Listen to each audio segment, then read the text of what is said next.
Malaki ang sweldo mo pero parang laging kulang pa rin.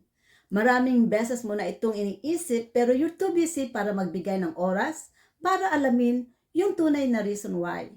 Hindi mo na mabilang ang overtime pero wala pa rin naiipon. Laging may utang, laging walang oras sa pamilya, laging pagod.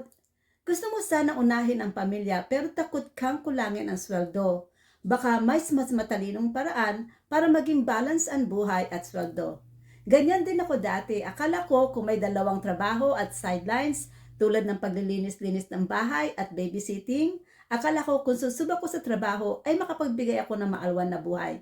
Hindi pala. Ang maalwan na buhay ay hindi yung lagi kang wala sa bahay, laging walang oras sa pamilya at laging pagod.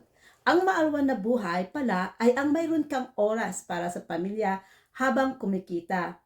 Iyong hindi magsakripisyo ng oras, hindi magsakripisyo ng health habang kumikita.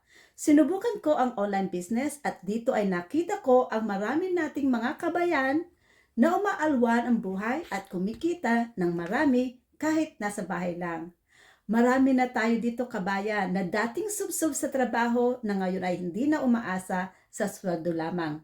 Kumikita na sila ng marami habang nag-aalaga ng pamilya, habang nagbabakasyon at kahit natutulog katulad ko.